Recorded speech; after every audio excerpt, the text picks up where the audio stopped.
नमस्कार। आज हम चल रहे हैं झारखंड के एक बहुत ही खास जिले पलामू के एक छोटे से सफर पर। यहाँ का इतिहास, यहाँ की प्रकृति, संस्कृति, सब कुछ ना वाकई में बहुत अलग है। तो चलिए शुरू करते हैं इसकी पड़ताल। तो चलिए एक सवाल से ही शुरू करते हैं। पलामू, ये नाम सुनते ही दिमाग में क्या आता है? शायद घने घने जंगल, या वो पुराने किले, या कुछ और। खैर, देखते हैं कि इस सफर के आखिर तक हमारी समझ कितनी बदलती है। तो सबसे पहले बेसिक चीजों से शुरू करते हैं।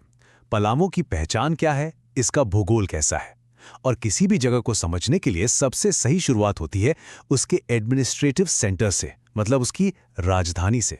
तो सवाल यही है, पलामू जिले का हेडक्वार्टर, इसका एडमिनिस्ट्रेटिव हार्ट आखिर है कहाँ?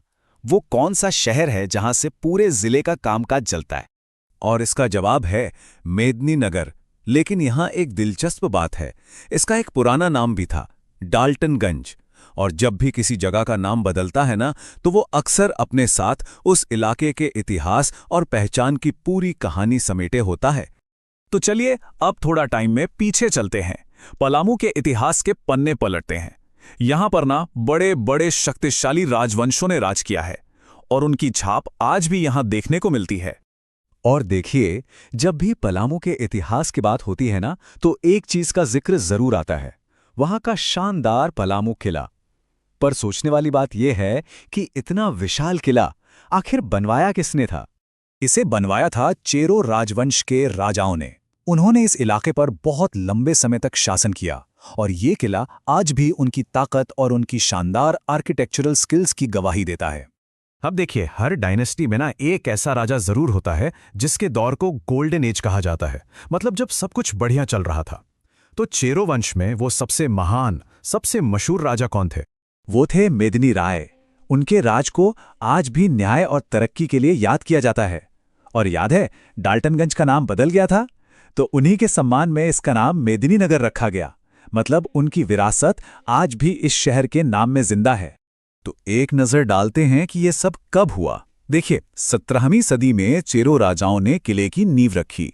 फिर काफी बाद में ब्रिटिश दौर में 1892 में पलामू को एक अलग जिला बनाया गया। और फिर आजादी के बाद 1973 में यहां पलामू टाइगर रिजर्व की स्थापना हुई, जो भारत के पहले 9 टाइगर रिजर्व में से एक था। और यहीं से हम पहुंचते हैं पलामू के कुदरती खजाने की तरफ। चलिए, इतिहास से निकलकर अब पलामू की कुदरत की बात करते हैं। ये जिला ना घने जंगलों, नदियों और जंगली जानवरों से भरा पड़ा है। जो लोग नेचर को पसंद करते हैं, उनके लिए ये जगह किसी जन्नत से कम नहीं है। और देखिए, किसी भी इलाके की लाइफलाइन होती हैं वहां की नदियां। तो पलामू की जमीन को कौन सी नदी सींचती है? यहाँ के जीवन का आधार कौन सी नदी है?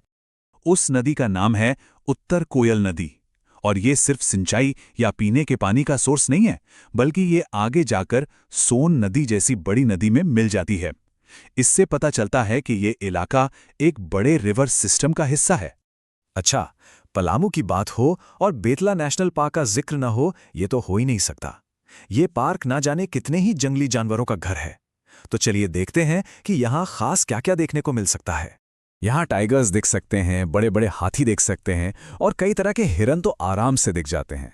और यही बायोडाइवर्सिटी है जो बेतला को इंडिया के सबसे जरूरी नेशनल पार्क्स में से एक बनाती है। और इन सबके सेंटर में है पलामू टाइगर रिजर्व।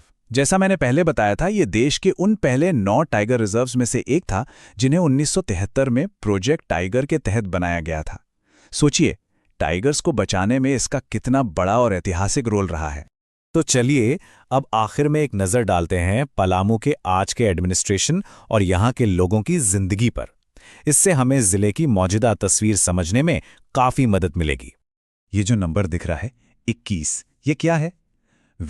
ये है पलामू जिले में मौजूद एडमिनिस्ट्रेटिव ब्लॉक्स की संख्या। मतलब पूरे जिले को 21 हिस्सों में बांटा गया है, ताकि एडमिनिस्ट्रेशन ग्राउंड लेवल तक पहुंच सके। चलो कुछ और फटाफट फैक्ट्स जान लेते हैं। यहाँ का व्हीकल कोड है JH03। लोकसभा सीट जनरल है, मतलब किसी के लिए रिजर्व नहीं है। यहाँ की जो सबसे बड़ी जनजाति है वो है ओरांव, और एक बहुत ही अनोखी जनजाति भी यहाँ रहती है, बिरहोर, जो घूम घूम कर अपना जीवन बिताते हैं। तो देखिए, एक ही जगह पर कितनी तरह की संस्कृति एक साथ रहती है। तो इस पूरे छोटे से सफर के बाद एक सवाल दिमाग में आता है। चेरो राजाओं का वो शानदार इतिहास, बेतला की वो खूबसूरत वाइल्ड लाइफ, या फिर यहाँ की अलग अलग जनजातियों की संस्कृति, पलामू की कौन सी बात है जो इसे सबसे अलग,